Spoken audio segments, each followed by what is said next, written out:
credit union in town.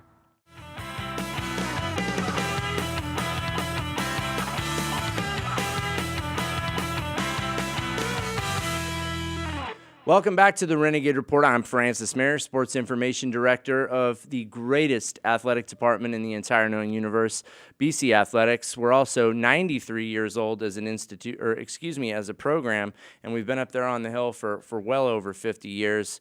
Bakersfield College is tops, but we couldn't do it without good people. Our athletes require support to succeed, both on the field and off, because firstly, they are students and then athletes. And the next guest on our show is a gentleman who helps them with the first part. Steve Jantz, welcome to the show, sir. Hey, Francis, how you doing, man? I'm super. How about you? You've developed a little bit of a following down there, and tell folks what you do on campus. What's your job title? Well, I'm the educational advisor in athletics, and basically my job is to help students, matriculate to the next level, which would be a four-year school, whether it's a Division I, Division II, Division III NCAA school or NAIA school.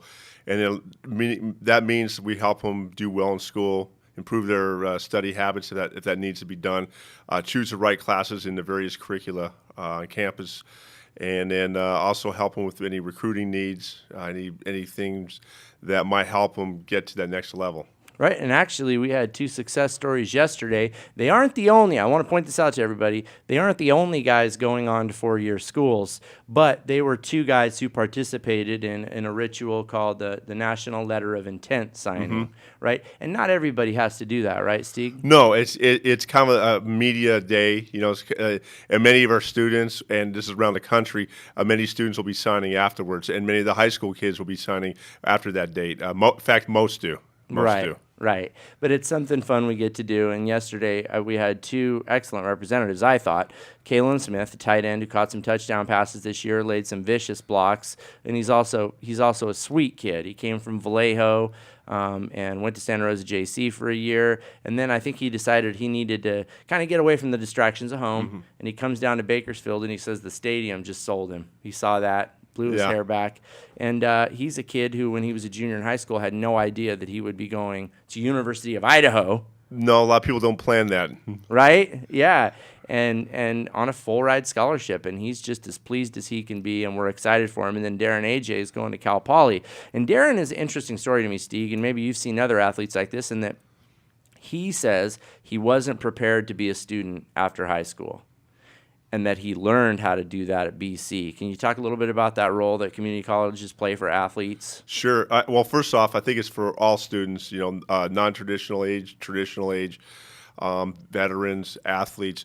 It's a challenge going from, especially if you're a high school level student, to the next level, just because the expectation is so much different for that college or university student. When I say expectations, the responsibility of being an adult. The instructors, the administrators, the staff, they see students as grown-ups. That means they have grown-up responsibilities. The best way to put it is, before the high school graduation, the parents are at the forefront, and the student is behind. When college begins, the students are now at the fore, and the parents step back. That's a big responsibility for students, not just academically, but just in their life. It's a mindset. It's an attitude adjustment.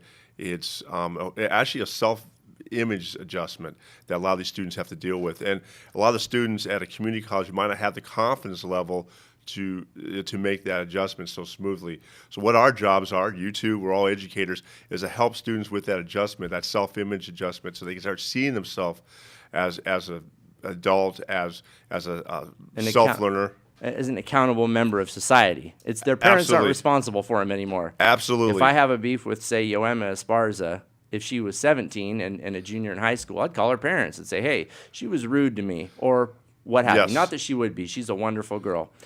But now, like you said, and I had never considered that part of it, Steve, but that's part of your magic and part of your gift, is articulating those soft and kind of squishy ideas.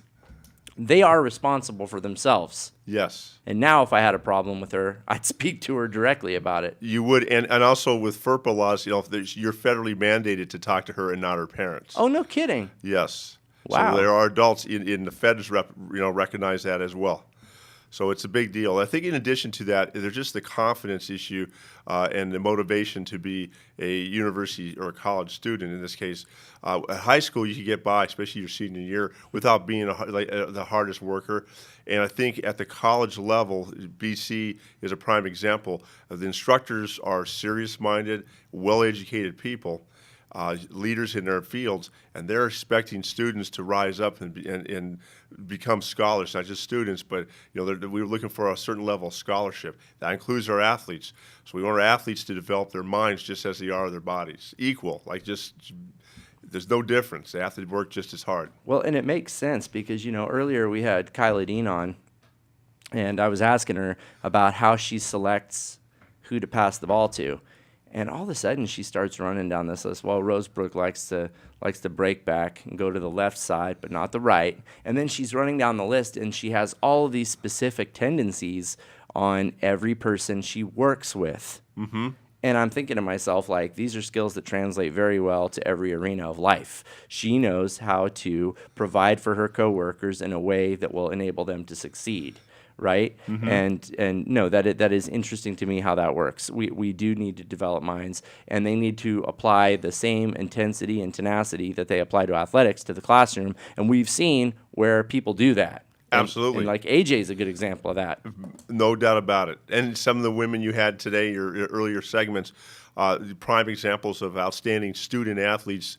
Student comes first. They're tremendous students. Kylie, great illustration of her skills as a human being translating into the court. She would be tremendous, parent, tremendous spouse, a tremendous colleague because she takes time to get to know her teammates, and those are transferable in all things. So, and that's part of what we're trying to do. We're trying to also help these students see what they're doing, not just in athletics, but what they're doing in the classroom is transferable in life. Yes, even algebra students, and it's relatable. You'll use the hard work, the problem solving, the dealing with adversity, battling with not understanding something. You'll use that later in life. It might not be algebra, but we're going to have it, whether it's like fixing a refrigerator coil or finding someone who could do it. We're always problem solving. We're always dealing with adversity, and algebra has that. No, it absolutely does. And speaking of specific subjects, you've done something interesting with kind of it's an odd space underneath the Gil Bishop Sports Center. You got to go down a hallway, and I guess we're probably directly under some of the bleachers. But it's a nice space, and tell us what you've done with it. Well, I want to say it was our awesome custodial staff, Aaron and Caroline, who made it happen. I found a space, got approval from the athletic director, Sandy Taylor, and we just have we got this space adjacent to the fitness center, right. Hallway at the other end, and we got tables and chairs. Aaron and Caroline found them; they procured them. I was going to ask about that because I don't think I've seen those in any classrooms recently. They made it happen, and we got some whiteboards, awesome. And we got some signs. The habits of mind, yes. Signage. We have anything's possible, and so that's what our message is. We're working with the college and so we're piggybacking on what the college is trying to do. We're doing the same thing in athletics, which is helping our students be successful in all ways in life. Right. And so they can come in. We have so there's two ways. There's two purposes that space serves. First, primarily, we have a study hall, which we have 2 nights right now. Tuesday night, we have study hall 5 to 7, and then Friday morning 9 to noon. We have this unbelievable English instructor, and she also teaches math off campus, named Denise Canning. She volunteers her time, and so she's there to help our students with anything with English, writing, literature, and then also she could help with our math subjects, particularly algebra and stats. And so we have a huge resource for our students in our facility. They don't have to go around campus. They go after practice, before practice, so we make it easy. That's the study hall. Then that space is converted to a learning commons, so students can study there all week long. So after practice, before practice, they have a place to bring their books, and it's Wi-Fi friendly, so if they have their laptop, they can use that, so you get their study time. So it's before or after practice, or just they need to study somewhere, a quiet place. So we have that designated for our student athletes. And I noticed you're enforcing some rules down there.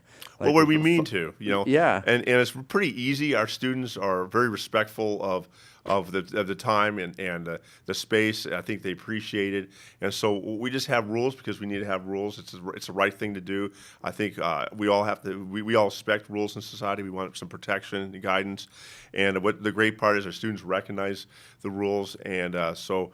It's been a pretty simple process. It's growing. I mean, obviously, our second study hall on Friday, we had 13 students use it, which was tremendous. And we're looking for continued growth, especially as final and midterms come. Sure. And I like to see it more used, as a lounge. I mean, not as a lounge, but as the learning commons. So during the week, people are studying, doing their thing. You said lounge, and I'll tell you where the lounge is. Yeah. It's on your couches outside of your office. It is. It gets pretty. I hear some interesting things. I hear great conversations, and I learn a lot about the students just by having my office adjacent to that, so-called lounge. Absolutely. No kidding. No, it's absolutely become a lounge. It's a great waypoint between the athletics office. Like if you triangulated like they do on those FBI shows, right? Sure. There would be Steeg's office, there would be the athletics office, and I think the training room is probably the third point. In that triangle. That's all you need to get yourself fixed up at BC Athletics. And the other thing that doesn't surprise me about your project is that you found someone who's willing to volunteer. Like everything that we do in BC Athletics is supported by the community. We couldn't do it without our community partners. And they're teammates in every sense of the word, and I love them for it. And I'm really glad that you found a professor who's willing to share her education with our athletes. That's going to pay off dividends next year when we have our next signing ceremony. Steve, thanks so much for being on the show today, sir. Thank you, Francis. I'll see you around the building. You're yes, awesome, you dude. will. I'm going to have you on again. You've got a lot of stories tucked away in you. You do. They're all right. Hey, thanks, man. You're an awesome guy. Thank you. Hey, for everybody at BC Athletics, I'm Francis Mayer. You can catch us on YouTube, and you can like us on Facebook at Bakersfield College Athletics. Plus, you can get all the statistics and stories at GoGades.com. I'm Francis Mayer. This is the Renegade Report.